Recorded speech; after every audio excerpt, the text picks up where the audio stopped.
자, 31번 할인현금 수지분석법은 이것은 굉장히 중요도가 높죠. 이거는 어림셈법 비율분석법 32번 주제하고 최근 10년간으로 따지면 여기에서 최근 5년간으로 따지면은 여기에서만 3문제씩 출제가 됐어요. 그러니까 할업이 각각 한 문제씩 출제될 정도로 중요도가 높아요. 근데 다만 계산 문제로 출제되는 경우가 많았어요. 그래서 여기서는 계산 문제로 출제되면은 일단은 이게 난이도가 높은지 낮은지를 봐야 돼요. 그러니까 그 계산을 해서 그냥 그 순서만 비교한다거나 이렇게 그렇게만 하면은 괜찮은데 지문마다 설명이 있는 거 있죠. 지문마다 설명이 있는 게 꽤 많았어요. 그런 거는 할 수 없어요.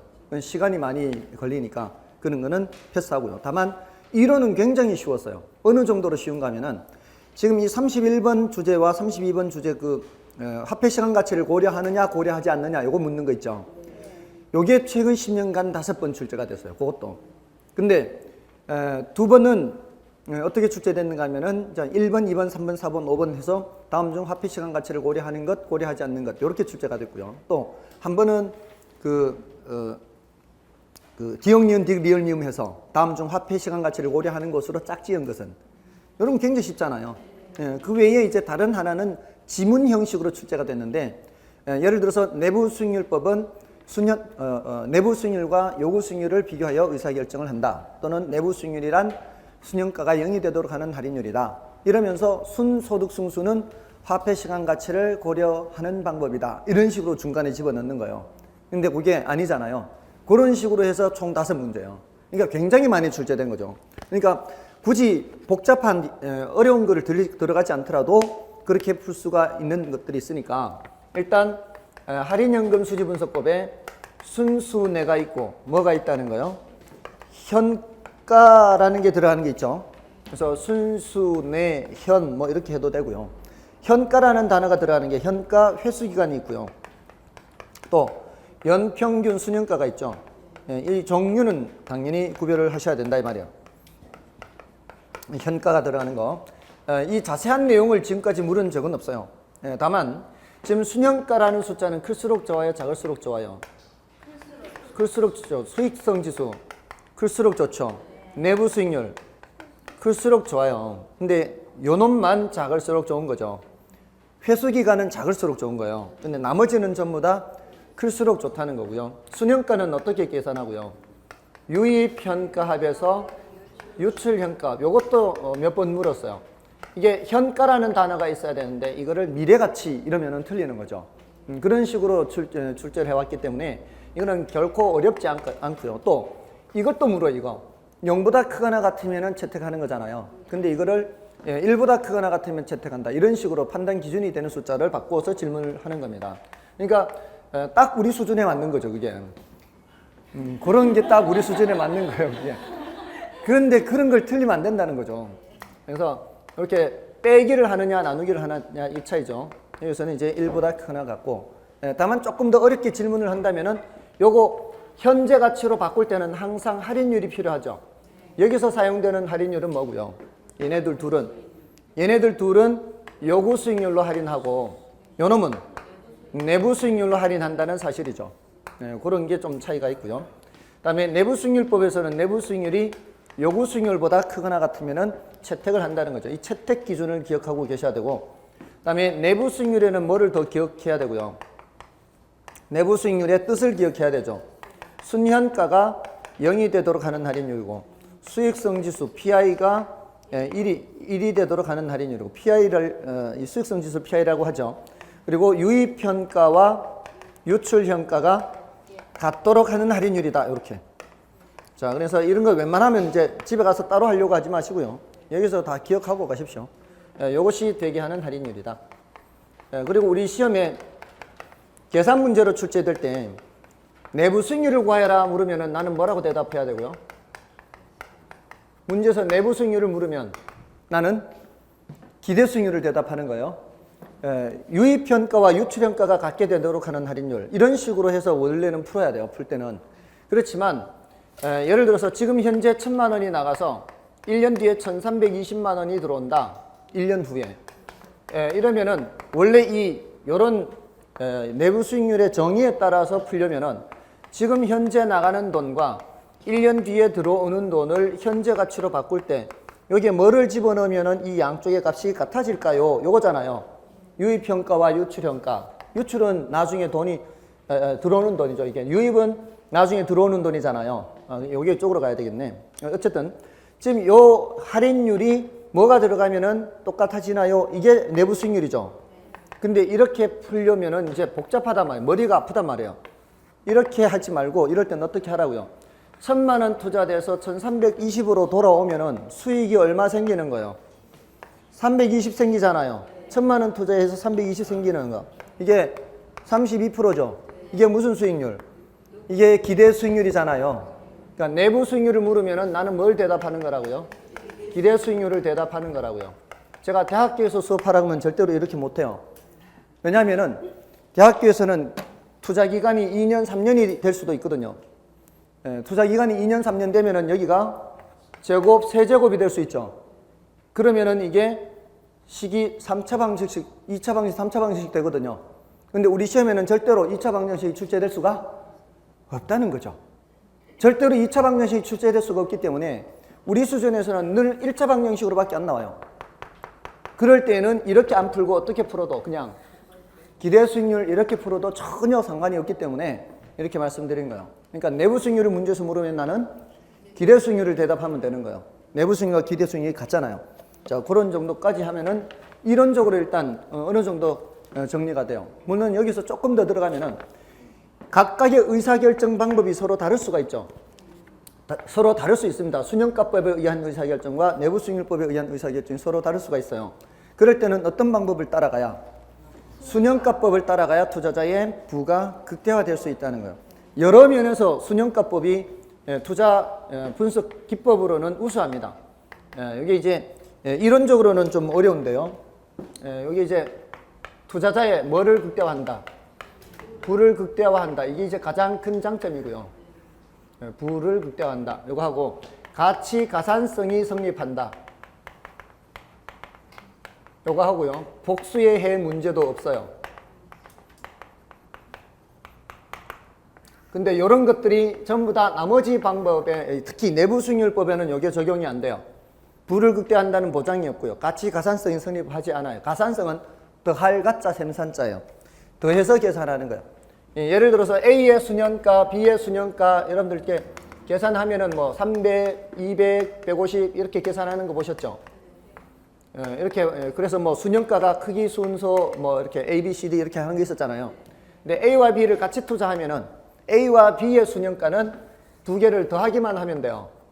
근데 수익성 지수 뭐 또는 내부 수익률 IRR이죠. 여기에 내부 수익률이 0.15다.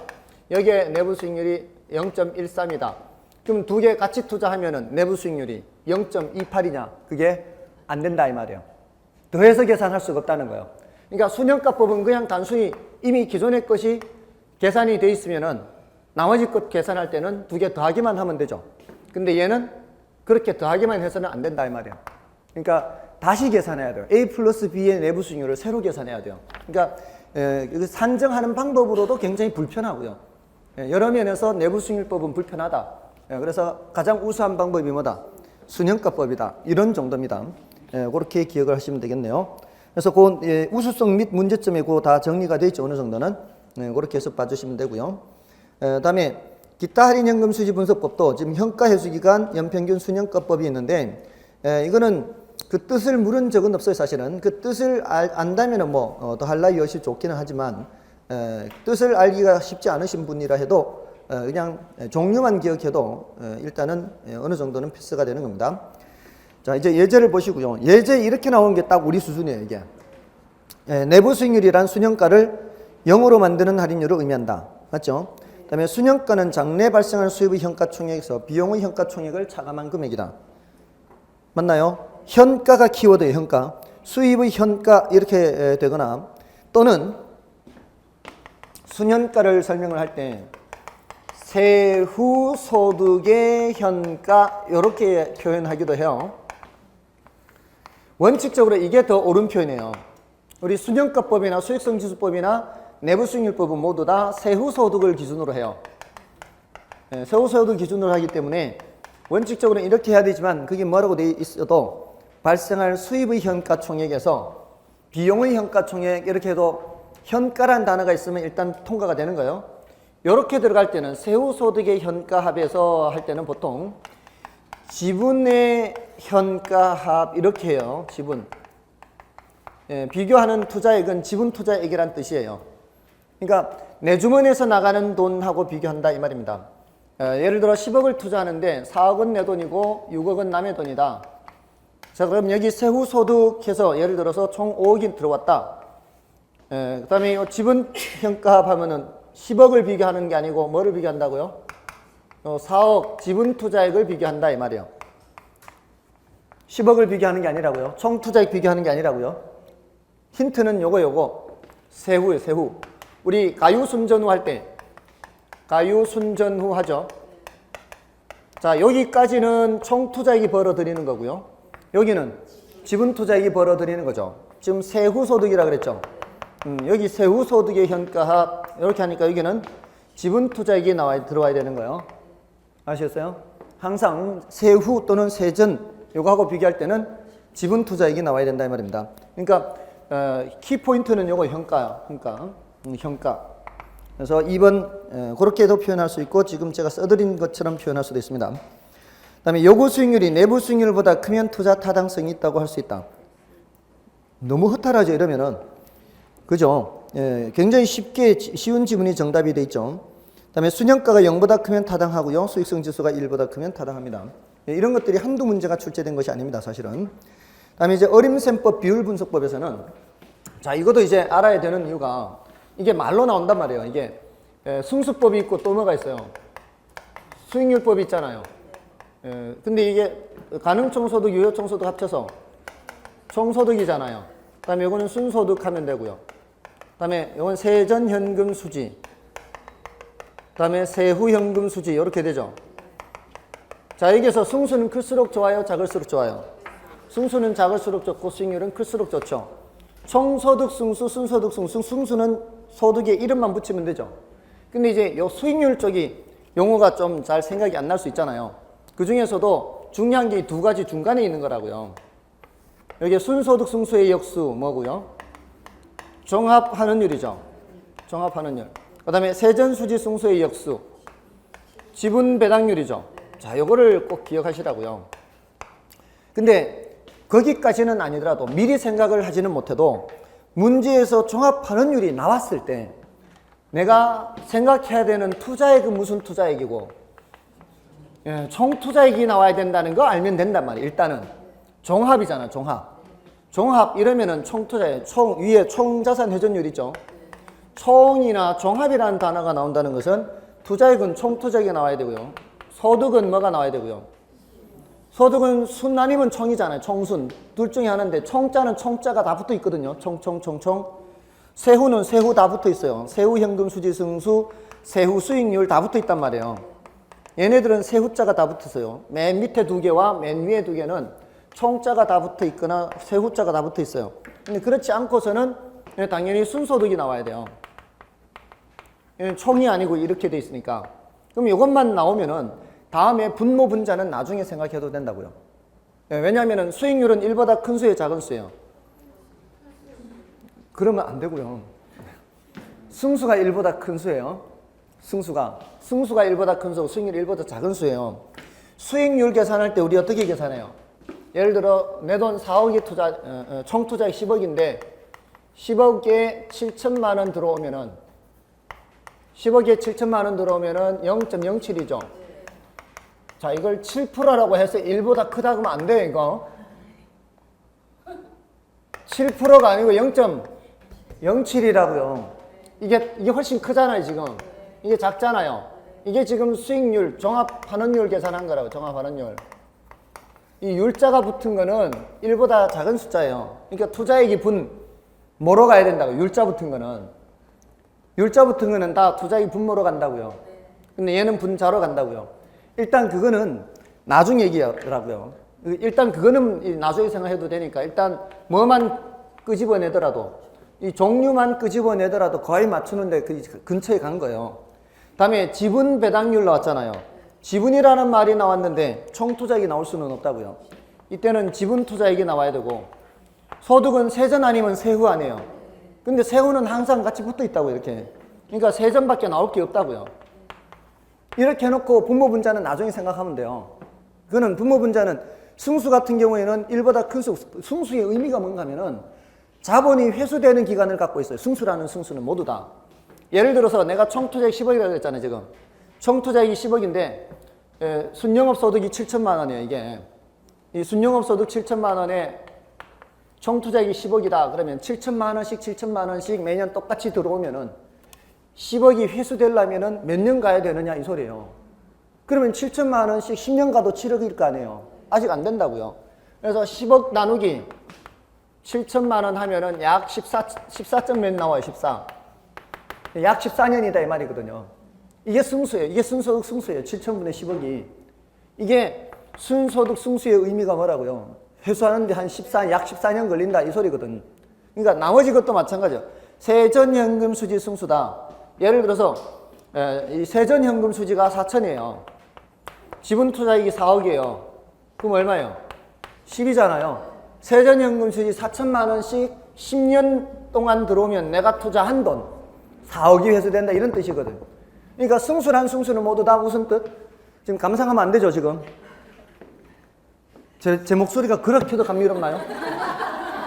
지금 감상하는 게 아니고 지금 내용을 암기해야 돼요.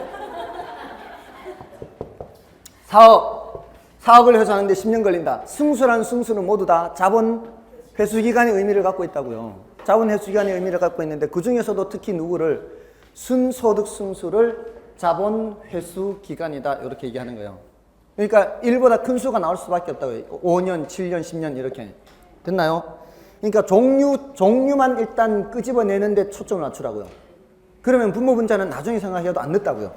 됐죠? 그러면은 충분히 할 수 있습니다. 다만 종합환원율과 지분배당률은 자주 나오는 거고 저기 어디서도 나와요. 수익환원법에서도 나오니까 이거를 좀 주의를 하시라고요. 됐죠? 다음에 비율분석법. 이것도 마찬가지 자주 나오잖아요. 얘네들이 지금 자주 언급되는 것들인데 지금 여기서 특히 종합환원율하고 지분배당 이걸 좀 주의를 하시고, 다음에 비율분석법에서는 비대부채예요. 비율분석법에서는 여기서는 대부 비율이죠. 부채 감당률이죠. 대부채에서 요 끝말잇기 하는 거죠. 끝말잇기. 대부 비율 하고요. 부는 부채 감당률이죠. 맞나요? 채는 채무 불이행률이죠. 자, 대부 비율은 이거는 이제 같은 용어가 같은 뜻을 갖는 게 많다 그랬죠. 대부 비율은 이게 제일 사실 골치 아파요. 우리 시험에 다 출제가 되니까 저당 비율도 출제가 되고요. 대부 비율도 출제가 되고요. 다 같은 의미인데 융자 비율도 출제가 되고요. 차입 비율도 출제가 되고요. 대출 비율도 출제가 되고요.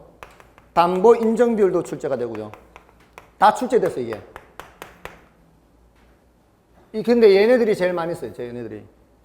보니까 대출 받았던 느낌이 다 있죠. 대출 받았다는 느낌이 다 있으면은 이게 전부 다 LTV.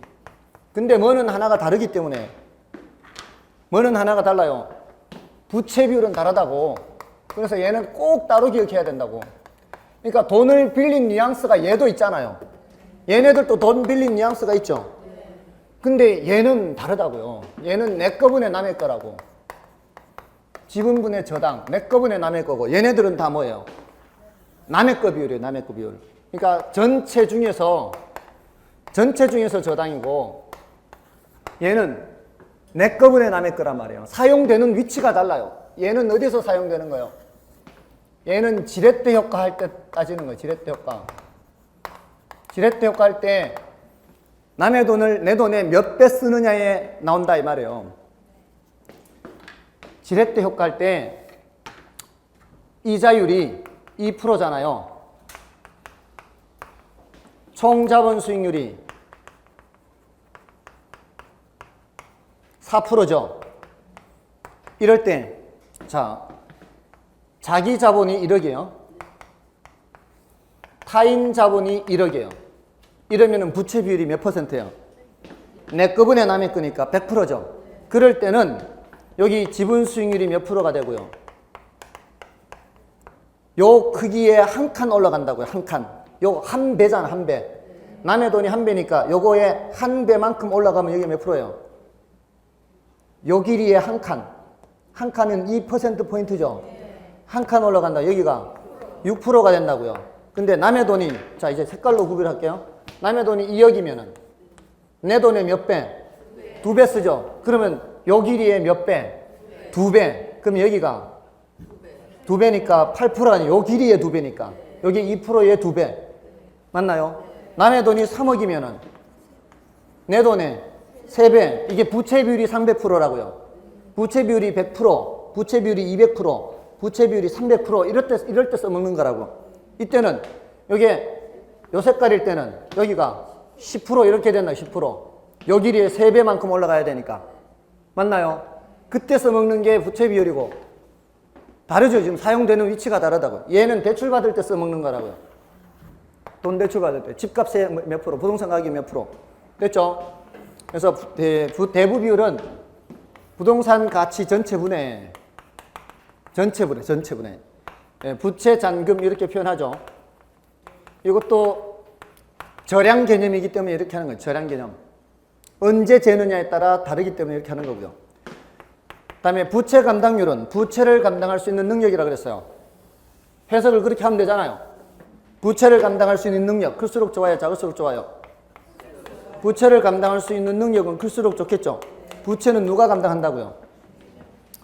부채는 순영업소득이 감당한다 그랬죠. 내가 감당하는 게 아니고 순영업소득이 감당한다고요. 부채가 어디 있어요? 부채가 여기 있죠. 부채가 이 부채 서비스액을 얘가 감당을 할 수 있어야 세전현금 수지가 남는 게 있을 거 아니에요. 그러니까 얘가 얘를 감당할 수 있는지를 보는 거예요. 여기서 짝짓기 하면은 뭐하고 뭐가 나와야 돼요? 순영업소득이 나와야 되고 부채 서비스액이 나와야 되죠.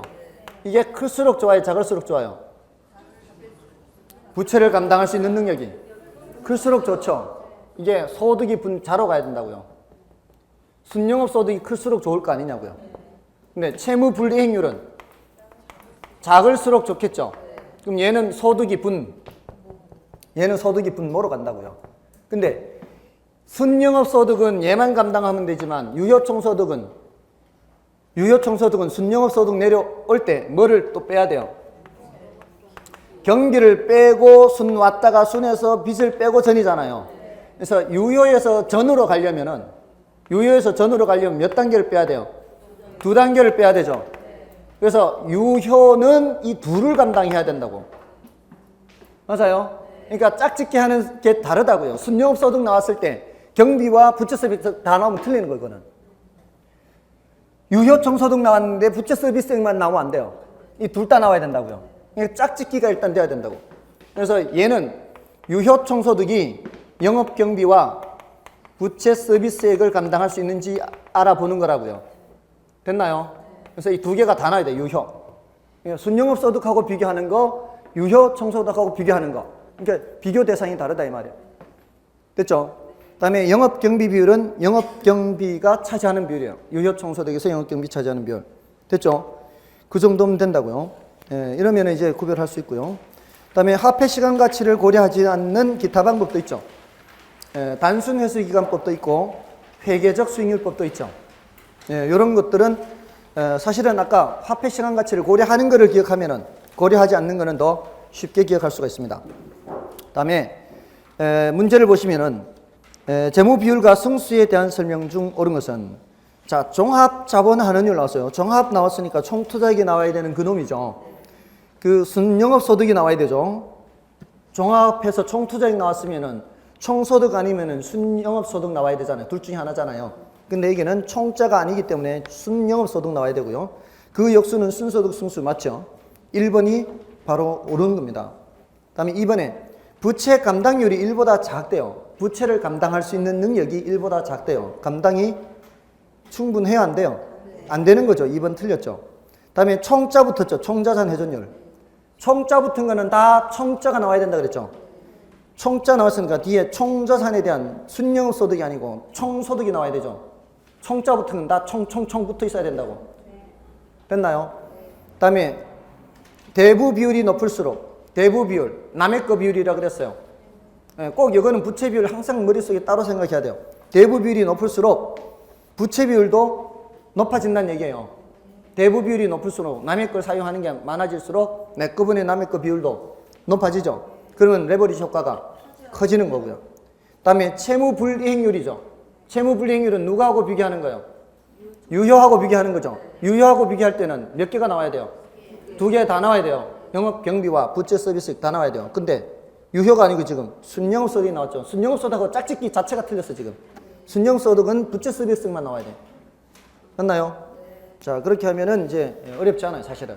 요 부분이 어렵지 않아요, 사실은. 이게 처음에는 이제 할 것이 많아가지고 이게 막 이것도 해야 되고 저것도 해야 돼서 헷갈리지만 이런 식으로 정리해버리면 아주 그냥 여기서만 나오면은 아주 그냥 깔끔하게 맞출 수 있어요. 계산 문제만 아니라면.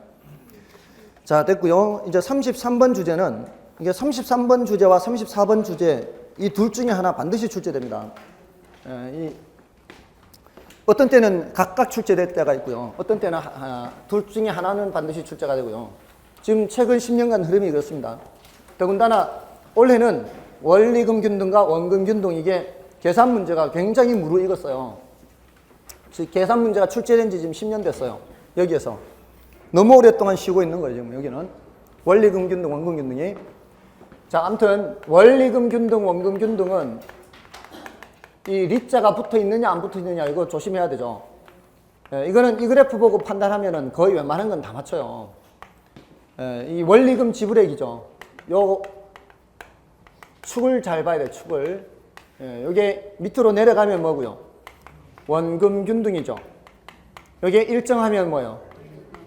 원리금 균등. 이것도 그냥 읽으면 되잖아. 원리금 지불액이 일정하니까 원리금 균등인 거죠. 맞잖아요.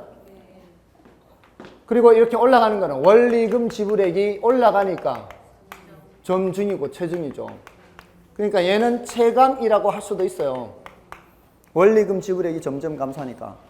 그래서 초기에 누가 제일 많이 지불하느냐 적게 하느냐 이걸로 판단하고요. 그다음에 원리금 균등은 그 속에 숨어 있는 것도 봐야 되죠. 숨어 있는 게 처음에는 뭐가 많은 편이에요? 이자가 많은 편이죠. 그래서 점점 줄어들고요. 원금 상환분은 점점 늘어나는 편이고요.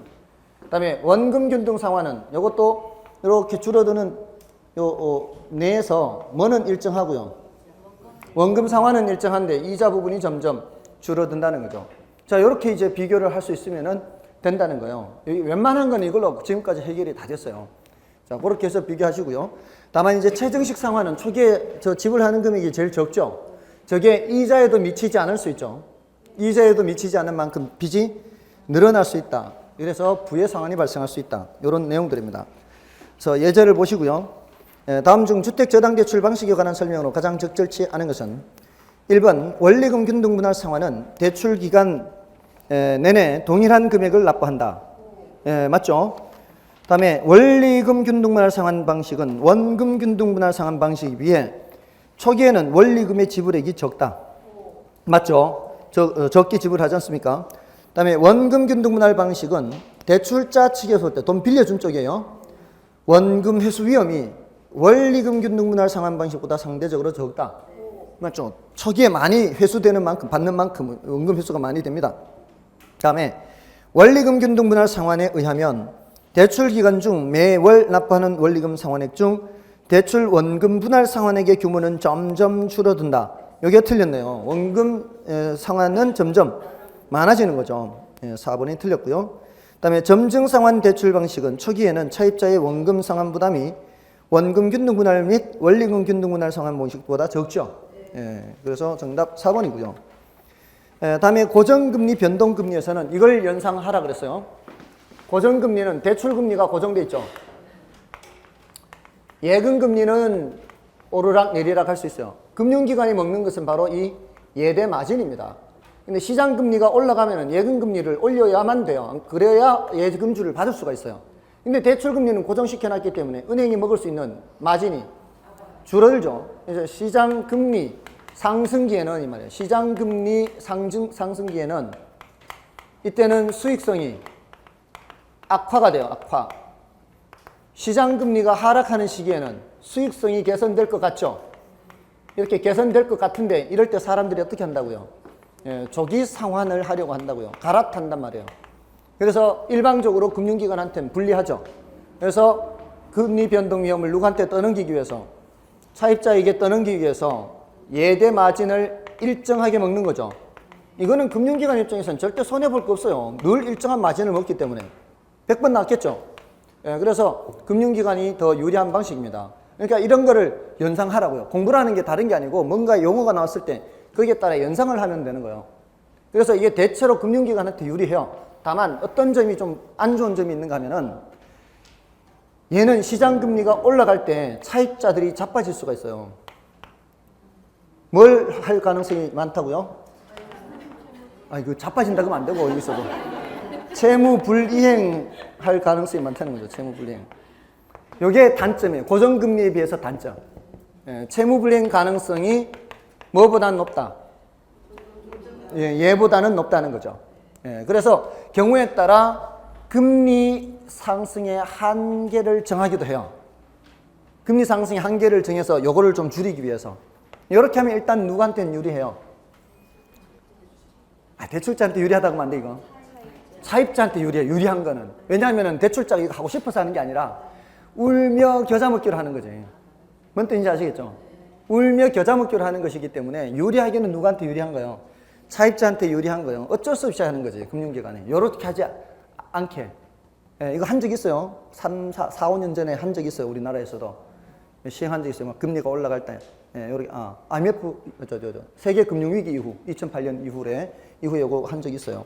그러니까 어쩔 수 없이 하는 거예요. 어쩔 수 없이. 요런 가능성을 좀 줄이기 위해서. 됐나요? 자, 그래서 전반적으로는 누구한테 유리하다? 대출자한테 이게 유리하다. 그리고 금리 조정 주기를 짧게 하면 짧게 할수록 증가를 더 많이 시키는 거예요. 자주 증가시키는 겁니다. 자, 그렇게 해서 봐주시면 되고요.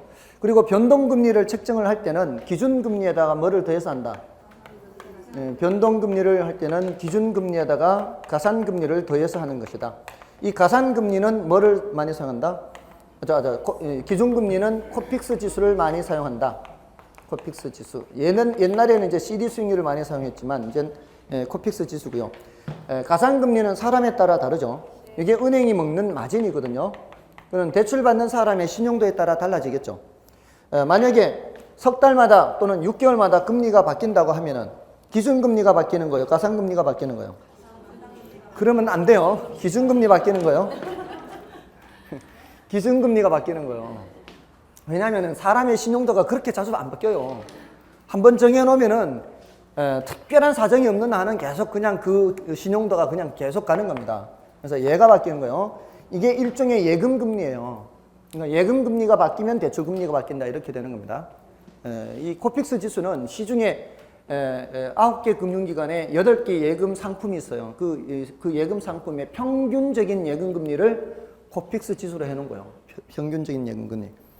자, 그렇게 하시면 되고요. 예제를 보겠습니다.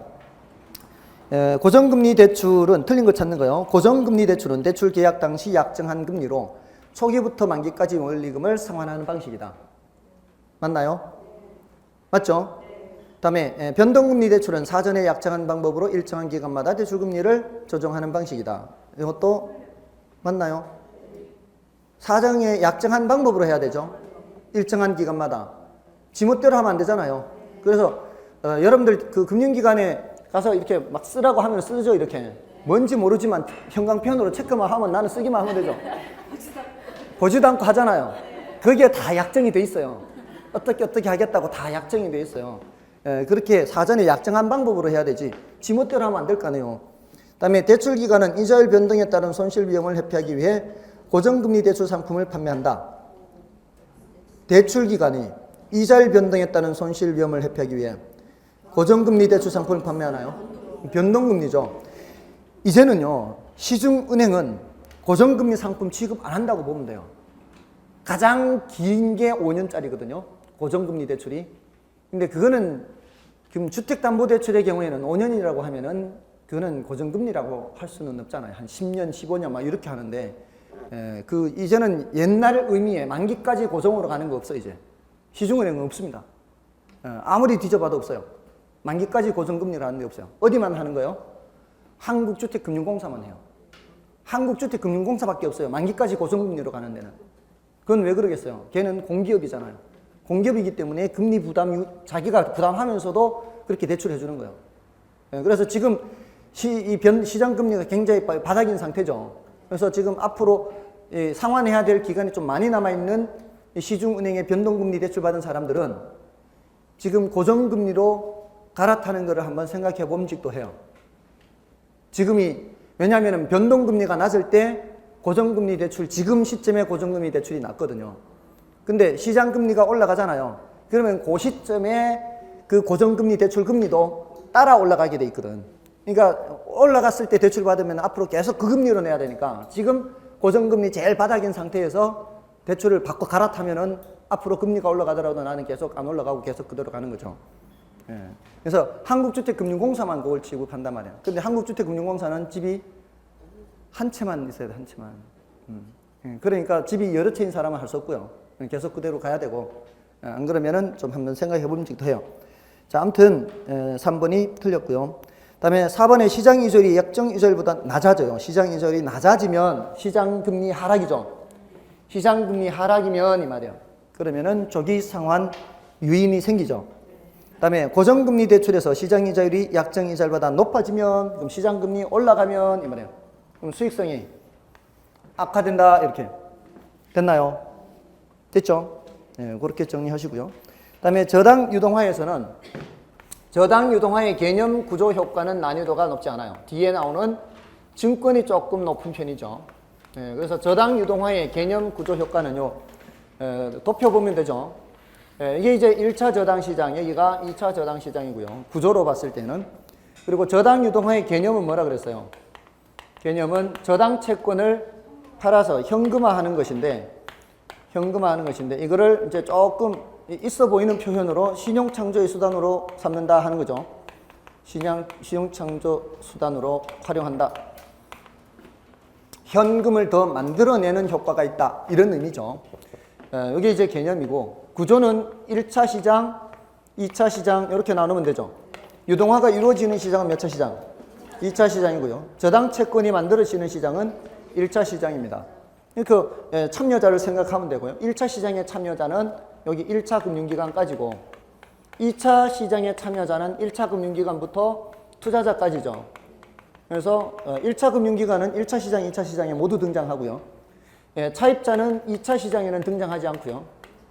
1차는 등장하고요. 투자자나 여기 유동화 중개기관 있죠. 2차 금융기관이 유동화 중개기관이죠. 유동화 중개, 유동화. 얘네들은 2차 시장에만 등장합니다. 그게 이제 구조가 되는 거고요. 그 다음에 유동화의 효과는 뭐예요? 효과. 주체별로 보라 그랬죠. 유동화의 효과는 주체별로 보라 그랬어요. 우리나라는 누구 때문에 도입됐고요?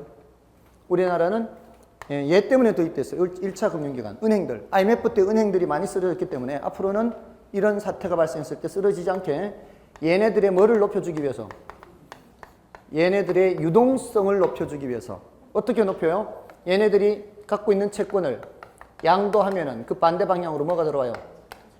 현금이 들어오겠죠. 자금이 들어오겠죠. 그러면서 유동성이 높아지도록 하는 겁니다. 그러면서 덩달아 얘네들도 혜택을 보죠. 얘네들이 현금을 많이 보유하게 되면은 얘네들은 자가주택 소유 기회가 더 많아지죠. 대출받기가 쉬워요. 다음에 얘네들은요. 자, 이런 과정에서 이게 뭐를 발행해요? 증권을 발행하죠. 그 증권은 과거에는 없던 종류의 새로운 증권이에요. 그러니까 투자자 입장에서는 새로운 형태의 증권을 포트폴리오에 필입할 수가 있어요. 포트폴리오 구성이 굉장히 용이해져요. 특히 이 국민연금공단 같은 데는 굉장히 장기 투자를 많이 하는 곳이에요. 여기는 10년 이상 증권도 있어요. 그런 증권도 포함을 시켜서 포트폴리오를 다양하게 구성할 수 있는 이런 장점이 있는 겁니다. 자, 그 내용들은 여러분이 확인하시고요. 예제를 보겠습니다. 주택저당채권의 발행 효과 및 구조에 대한 설명 중 틀린 것은 1번 주택 수요자에게 안정적으로 장기 대출을 해줄 가능성이 증가한다. 그렇죠? 이 사람들한테 안정적으로 장기 대출을 해줄 가능성이 증가하는 거고요. 그 다음에 금융기관은 얘네들이죠. 금융기관은 보유하고 있는 주택담보대출 채권을 유동화하여 팔아서 현금을 조달할 수 있다. 자금 조달할 수 있다. 맞죠? 그 다음에 2차 저당시장은 여기죠. 2차 저당시장은 여기는 저당 대출 기관과 저당 대출 기관이 예죠. 1차 금융기관, 저당 대출 기관과 다른 기관 투자자들 사이에 뭐 얘가 될 수도 있고 얘가 될 수도 있고요. 예, 이렇게 얘네들 사이에 저당을 사고 파는 시장이다. 맞죠? 여기서 다이렉트로 거래할 수도 있죠. 제가 지금 중개기간을 이렇게 짧게 한 이유가 뭐예요? 얘네들이 다이렉트로 거래할 수도 있어요. 바로 얘네들이 채권을 양도하거나 얘네들이 증권을 발행할 수도 있죠. 그래서 이론적으로 그렇습니다. 우리나라는 이렇게 중개기관을 거쳐서 가지만 우리나라 중개기관이 누가 있어요? 한주금도 있고요. SPC도 있죠. 특수목적회사. 한주금은 MBS를 집중적으로 다루고요. 여기는 SPC는 기타 ABS를 다루죠. 그래서 이원화가 돼 있죠. 근데 외국에는 1차 금융기관이 직접 투자자한테 증권을 발행해서 판매할 수도 있고요. 이렇게 바로 양도할 수도 있어요.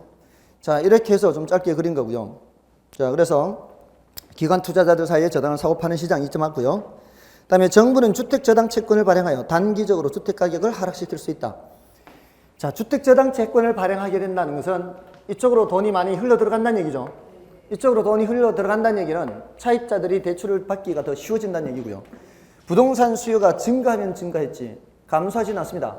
그러면 가격이 올라가면 올라갔지 내려갈 수는 없는 거죠. 그래서 4번 틀렸고요.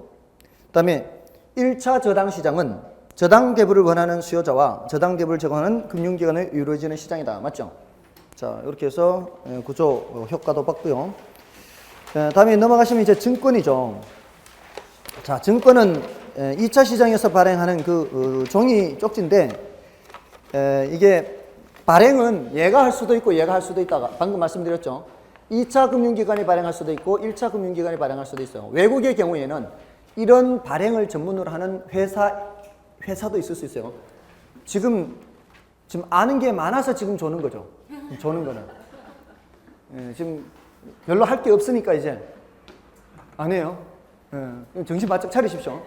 지금 오늘 하는 것으로 10점을 더 올릴 수가 있는 거예요. 10점이면은 엄청난 거죠. 자, 이 증권은 여기서 발행하는 증권이죠. MBS요. 우리 이제 MBS를 위주로 보고 다른 기타 ABS는 이제 특수목적 회사. 이건 자산 유동화에 관한 법률에 의해서 유동화 전문 회사라 그러죠.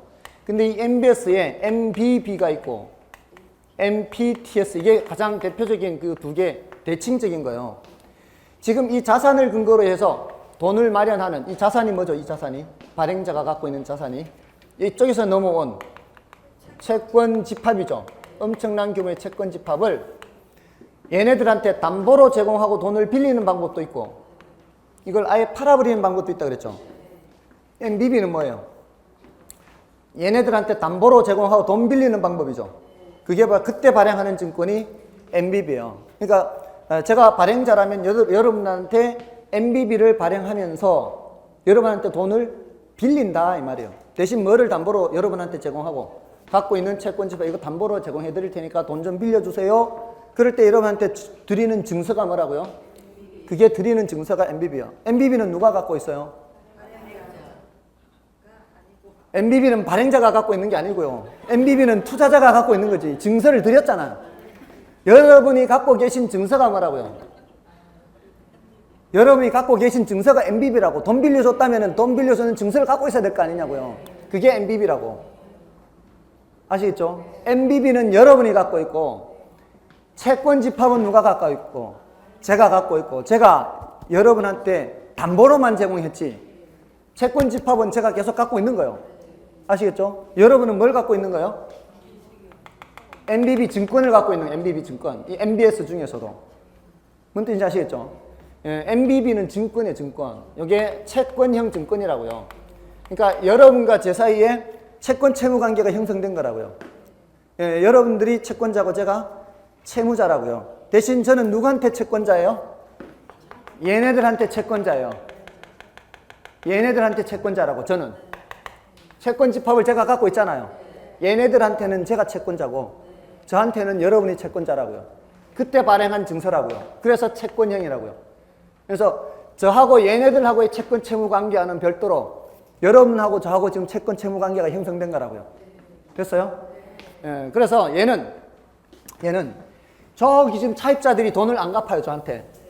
차입자들이 저한테 돈을 안 갚으니까 여러분도 돈 좀 받지 마세요 하면 돼요, 안 돼? 그건 안 되지. 저하고 여러분하고 별도의 채권 채무 관계니까 그거하고는 별도로 드려야 되는 거야. 그러니까 여기서의 현금 흐름과 여기서의 현금 흐름이 단절된다고요. 여기서는 돈 안 갚아도 저는 여러분한테 갚아야 된다고. 여기서 한꺼번에 조기 상환을 했어요. 근데 저는 조기 상환하면 안 된다고. 저는 그래도 그냥 꼬박꼬박 갚아야 된다고. 현금 흐름이 연결이 안 되는 방식이라고요. 근데 MPTS는 뭐라고요? 자, MPTS를 여러분들이 사는 거는 이걸 말하는 거예요. 여러분들이 제가 갖고 있는 채권 집합을 통째로 여러분이 다 사버린 거예요. 다 사버렸기 때문에 저한테는 이제 제 거 아니에요, 이거. 대신 누구는 돈이 많고 누구는 돈이 적고 해서 누구는 MPTS를 많이 갖고 있고 누구는 MPTS를 적게 갖고 있는 거예요. MPTS를 많이 갖고 있는 사람은 여기에 대한 권리가 많은 거고 MPTS를 적게 갖고 있는 사람은 여기에 대한 권리가 적어요. 그래서 여기서 어떤 달은 이제 1억이 넘어왔어요. 얘네들이 1억을 갚았으면 여러분들 자 1억 나눠 드릴게요. MPTS 적게 갖고 있는 사람한테는 조금 주고 MPTS 많이 갖고 있는 사람한테는 많이 주고 이렇게 지분을 갖고 있는 것처럼 쪼개서 주면 되는 거예요. 1억이 넘어오면은 1억을 쪼개주면 되는 거고 10억이 넘어오면은 10억을 쪼개주면 되는 거예요. 저는 중간에 그냥 전달만 해주면 되는 거라고요. 패스스루 저를 통과해서 지나가는 거예요. 그래서 이걸 무슨 형? 지분형. 그러니까 중간에서 저는 할 거 그냥 별로 없어요. 위험 부담도 다 누가 해야 돼요? MPTS 갖고 있는 사람이 다 해야 돼요. 그러니까 이거는 이 모든 권리와 위험 부담을 이때는 발행자가 다 해야 되고요. 이때는 투자자가 다 해야 돼요. 그래서 MBB 발이라 그랬죠. MPT 투자자라 그랬죠. 다음에 이거는 수익률이 어떻다 그랬어요.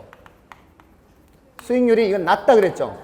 증권 수익률, 그 MBB 수익률. MBB를 갖고 있는 사람은 수익률이 낮아요. 안전하기 때문에. 근데 MPTS는 위험을 부담하는 만큼 수익률이 높다 이렇게 했고요. 초과담보라는 거. 돈을 빌리지 않고 매각을 해버렸잖아요. 매각을 해버린 경우에는 초과담보라는 말이 있을 필요가 없어요. 담보로 제공했을 때에는 이것 때는 초과담보액이 많이 있어야 돼요. 그러니까 제가 여러분한테 MBB를 발행하면서 1,000억 원 여기 1,000억 원이 되는 채권 집합이 있으니까 담보로 드릴게요. 돈 1,000억만 빌려주세요. 하면 돼요. 1,000억을 담보로 드리면서 1,000억을 빌려주세요. 말이 안 될 거 아니에요. 담보로 제공하는 거는 1,000억을 담보로 제공하면서 빌리는 거는 그거보다는 작게 빌려야 될 거 아니에요. 그러니까 초과담보액이 많이 설정돼 있어야 돼요. 근데 이 1,000억을 여러분한테 팔게요. 그러면서 1,000억어치 돈 받아야 될 거 아니에요. 이건 초과담보라는 것 자체가 있을 필요가 없어요. 이게 매각 방식이기 때문에. 그 다음에 콜 방어. 제가 콜하는 거예요. 제가. 금융기관이 콜을 할 때 투자자가 방어하는 거예요. 오세요. 이 소리. 일찍 끝내겠습니다. 근데 MPTS는 일찍 끝내겠습니다가 돼요. 여기서 일찍 갚아버리면 여러분도 일찍 받아야 돼요. 그럼 콜하면 여러분 와야 돼요. MPTS는 콜하면 와야 된다고. 콜 방어가 안 된다 이 말이에요. 근데 MBB는 저기에서 많이 갚아도 꼬박꼬박 갚아야 되고 여기서 안 갚아도 꼬박꼬박 갚아야 돼. 끝까지 가야 돼. 끝까지. 이건 콜 방어를 할 수가 있어요. 여러분 입장에서는. 이건 안 된다고 이거는. 됐나요? 그 다음에 MPTB와 CMO는 뭐다?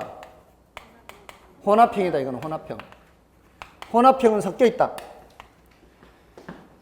기본적으로 소유권은 저 채권 집합의 소유권. 채권 집합의 소유권은 누가 갖고 있고 발행자가 갖고 있고 원리금 수취권은 누가 갖고 있고 이건 투자자가 갖고 있고 이렇게. 그래서 T와 B 다 같이 있죠. 투자자도 있고 발행자도 있고. 근데 번역을 할 때 B로 끝나면 뭐로 번역하고? 아니 권리와 위험을 갖고 있다는 게 아니라 이건 채권으로 번역하고 저당 담보 채권, 저당 이체 채권 뭐 이런 식으로 직불 채권, 채권으로 끝나고 이거는 증권으로 번역이 된다. 증권.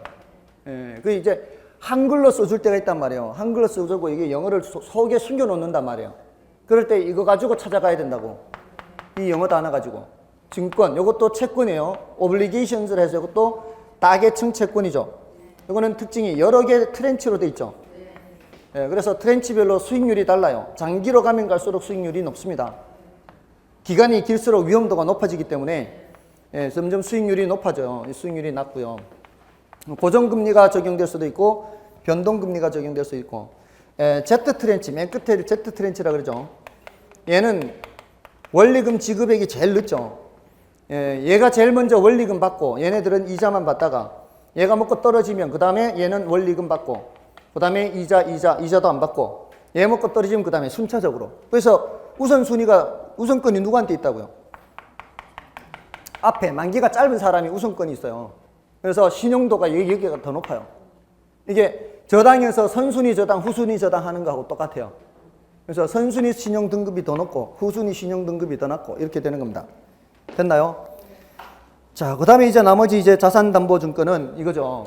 나머지 기타 ABS는 뭐예요? 기타 ABS는 구조는 똑같아요. 근데 은행이 갖고 있는 채권이 주택저당 채권만 갖고 있는 게 아니죠. 이런 상업용 부동산 저당 채권도 있죠. 그런 걸 넘겨서 발행하면은 CMBS가 되는 거고요. CMBS. 커머셜이라고, 커머셜. 그다음에 학생들한테 학자금 대출을 해주죠. 그럼 학자금 대출 해주면은 그걸 또 넘겨서 증권 만들면은 SLBS가 되고요. 또 자동차 저당 채권 있죠. 자동차 저당 채권을 양도해서 그걸로 또 발행하면은 오토론 증권 이렇게 돼요. 그러니까 각종 자산이 모두 다 근거 자산이 될 수 있어요. 이런 거를 전부 다 합쳐서 ABS라고 하고 그 중에서 우리는 여기에 초점을 맞춰서 공부하는 거란 말이에요. 나머지도 다 이런 구조는 똑같아요. 됐나요? 자, 이제 문제를 좀 보겠습니다. 나머지는 여러분이 보시고요. 그 위에 부채증권, 지분증권도 구별은 할 수 있어야 됩니다. 예제를 보시면 부동산 금융과 관련된 설명 중 틀린 것은 1번에 MBB의 투자자는 최초의 주택저당 채권 집합물에 대한 소유권을 갖지 않는다. 투자자가 소유권을 갖지 않는다. B는 발행자가 갖죠. 그러니까 맞는 말이죠. 발행자가 가지니까 투자자가 갖지 않는 거잖아요. 그다음에 한국주택금융공사는 보유하고 있는 주택저당 채권 집합물을 기초로 주택저당 증권을 발행하고 있다. 맞죠? 한국주택금융공사가 MBS 발행하고요. 그다음에 MPTS란 이거는 지분형 주택저당 증권이죠. PT, 패스트루 넘어가고 넘어가는 거죠. 관련 위험이 투자자에게 이전되고요. 그다음에 부동산에 대한 지분을 증권화한 부동산 상품 중에서 대표적인 것이 주택저당 증권이다. 자, 이거 알아야 돼요. 지분을 증권한 것의 대표적인 게 뭐예요? 지분을 증권한 것의 대표적인 것은 주식이죠, 주식. 우리 부동산 쪽에서는 리츠가 대표적이에요. 이게 특징이 뭔가요? 배당받는 거죠, 배당. 실적에 따른 배당이죠. 실적에 따른 배당받는 거잖아요. 수익이 많이 발생하면은 배당을 많이 해주고 수익이 적게 발생하면은 배당을 적게 해주죠. 지금 여기 지분형 요것 때문에 헷갈리지 마세요. 이게 지분형 이게 배당해 주는 거 아니에요. 배당해 주는 게 아니고 여기에서 돈이 1억이 넘어오면은 1억을 쪼개주면 되고 10억이 넘어오면 10억을 쪼개주면 되는 거죠. 그게 실적에 따른 배당이 아니라 이 사람들이 갖고 있는 그 비율에 따라 MPTS를 많이 갖고 있는 사람도 있고 MPTS를 적게 갖고 있는 사람도 있다고 그랬잖아요. 여기서 1억이 넘으면 1억을 쪼개서 주면 되는 거고 여기서 10억이 넘어오면 10억을 쪼개주면 되는 거지 실적이 발생하는 게 아니에요. 여기서 넘어오는 돈은 어차피 뭐가 넘어오는 거예요? 이 사람들이 원리금 상환하는 게 넘어오는 거예요. 원리금 상환하는 게. 그 원리금 상환하는 거 그냥 쪼개준다는 것밖에 없다고. 뭔 뜻인지 아시겠어요? 실적에 따른 배당이 아니라고. 그냥 그래서 지분형이라고 하는 거지 얘가 지분증권이 아니라고 결코. 얘네들은 다 뭐예요? 얘네들은 다 부채증권, 부채증권. 원리금 넘어오는 것에 그냥 받는 거예요. 이건 쪼개받는 것 뿐이에요. 쪼개받는 거. 됐나요? 그래서 헷갈리면 안 되는데 지분증권하고는 다른 개념이에요. 지분을 증권화한 것의 대표적인 것은 주식이고 리츠예요. 근데 이게 틀렸다고요. 주택저당증권 MBS는 부채증권이에요. 부채증권. 됐나요? 그다음에 CMO의 발행자는 주택저당채권 집합물의 소유권을 갖죠. 그다음에 리츠입니다. 리츠는 주제별로 정리를 하시면 돼요. 주제별로. 그러니까 설립할 때 발기 설립이다, 인가 설립이다. 리츠는 설립할 때 발기 설립이죠. 인가 설립이 아니고요. 요거는 한 문제 정도 출제가 돼요. 요거는 우리나라 이 법 규정을 주로 묻는 편이고요. 설립할 때는 발기 설립, 인가 설립, 발기 설립. 최저 자본금은 5억 원 또는 10억 원. 그다음에 설립 자본금이 5억 원 또는 10억 원이고 최저 자본금은 50억 원 또는 70억 원 이렇게 되는 거고요. 그다음에 최저 자본금에는 영업 인가 후 6개월 이내에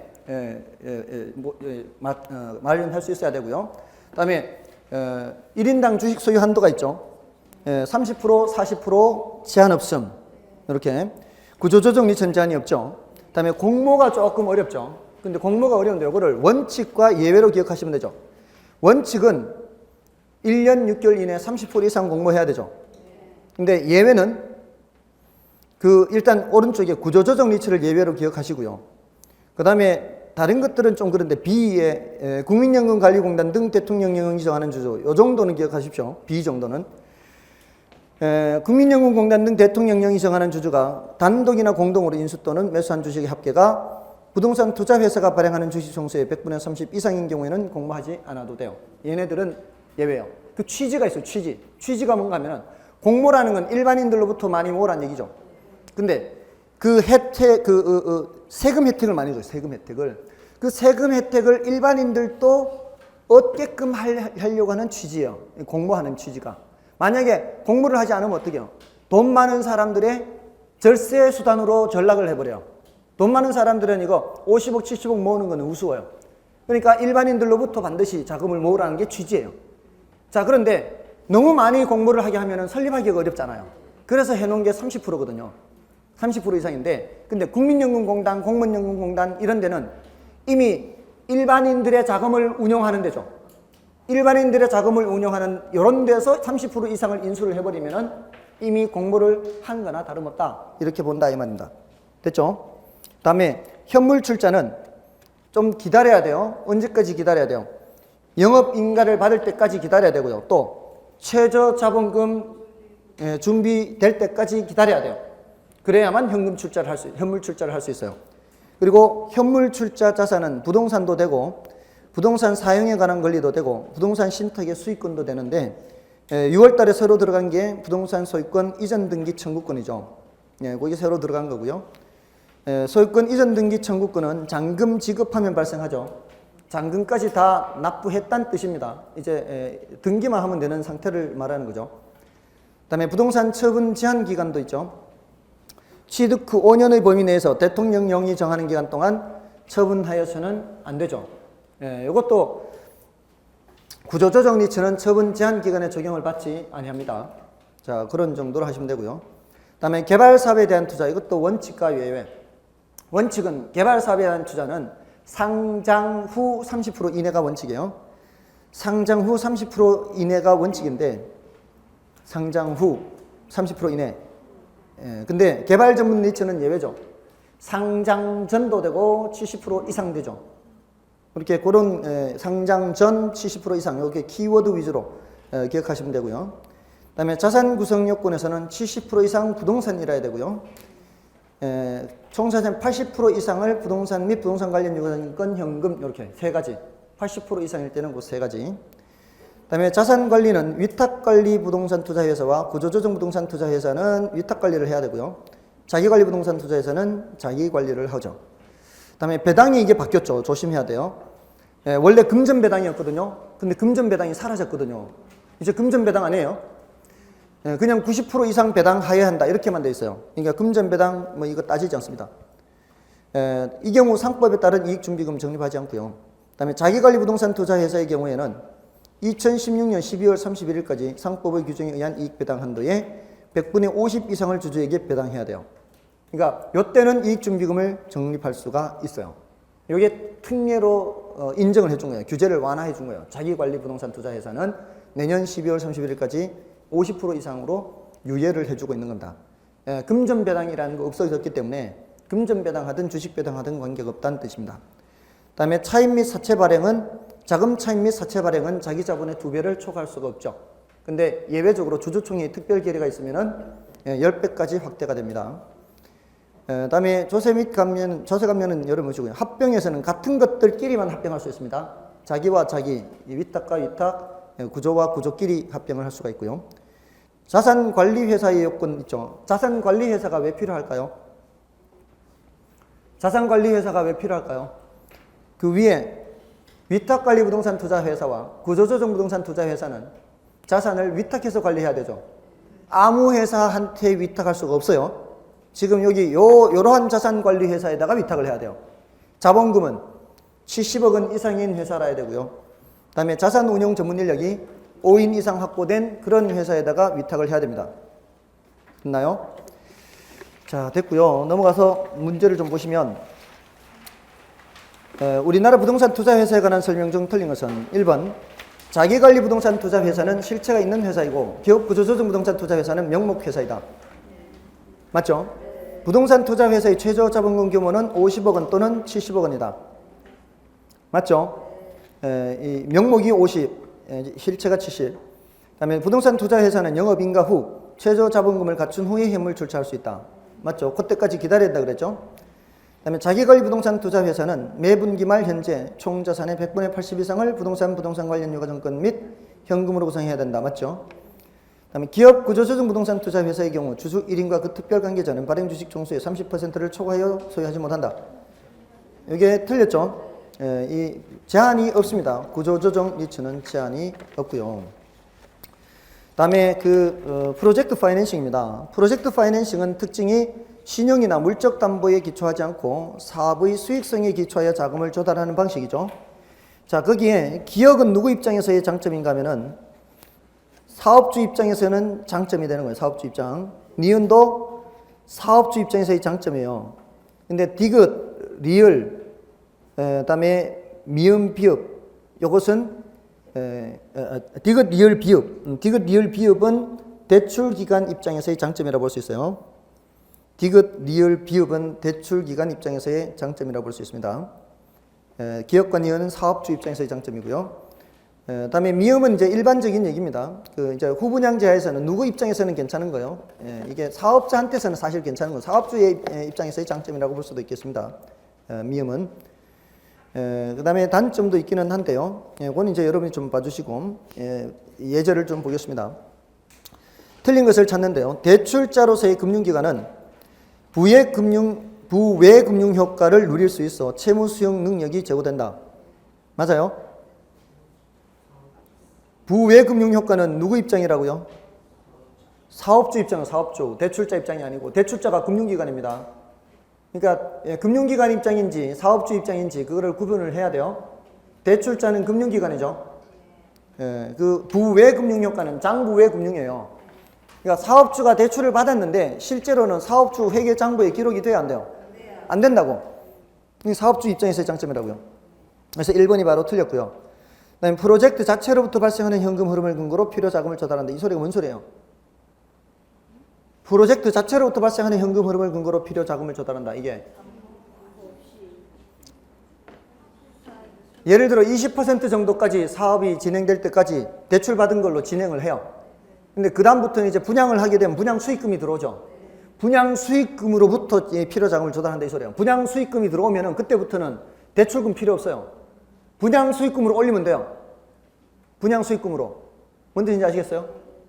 그게 이제 그 사업 자체, 프로젝트 자체로부터 발생하는 현금 흐름을 근거로 필요 자금을 조달한다 이렇게 하는 거예요. 그러니까 옛날에 1920년에 미국의 텍사스 유전 개발에도 그렇게 됐다고요. 펌핑 머니라고 해서 일단 어느 정도까지 돈이 들어가면은 그 다음에 유전이 터지기만 하면은 그 다음 추가적인 유전 뚫을 때는 미리 뚫었던 유전에서 나온 돈으로 하면 되는 거죠.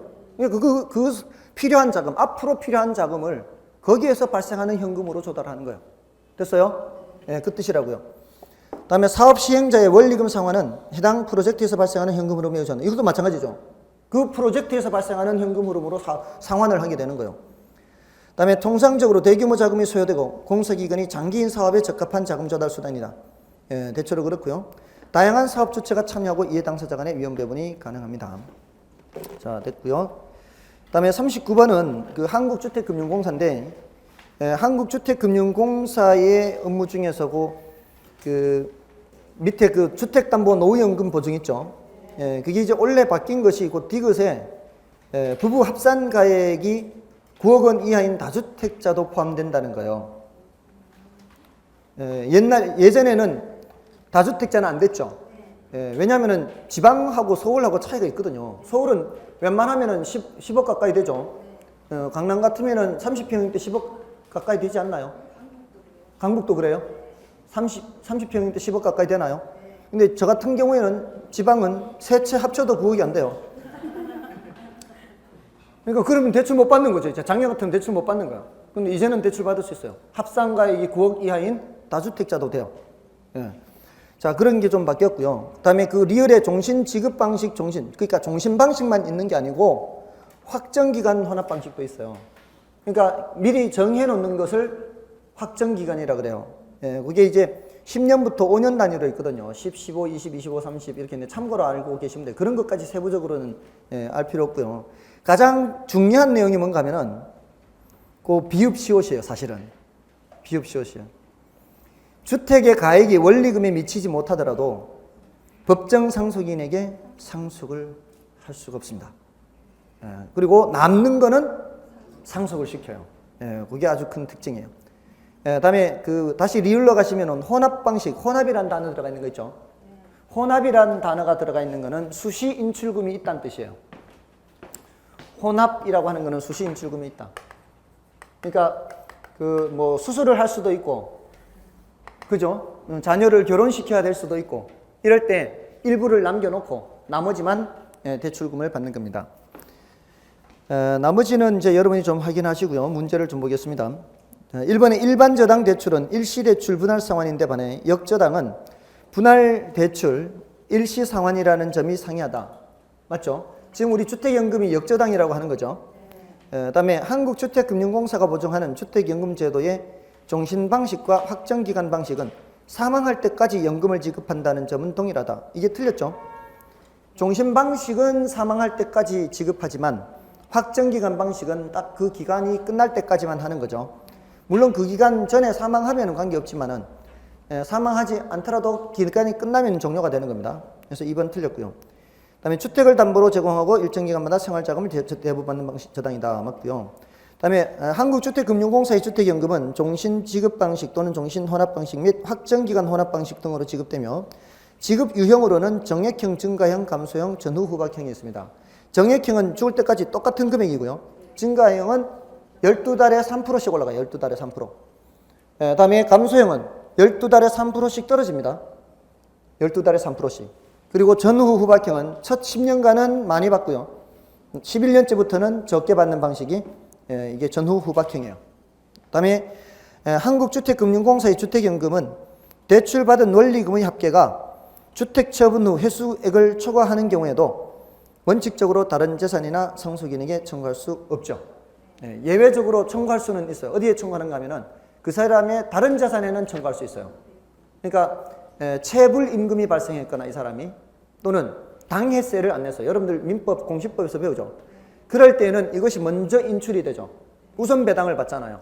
그래서 원리금 상환액이 충분치 않을 때에는 그 사람이 갖고 있는 토지나 상가, 다른 재산에 청구할 수는 있어요. 예외적으로. 근데 어떤 경우에도 자식한테 상속되지는 않습니다. 됐죠? 좀 쉬고 이제 부동산 활동을 보겠습니다.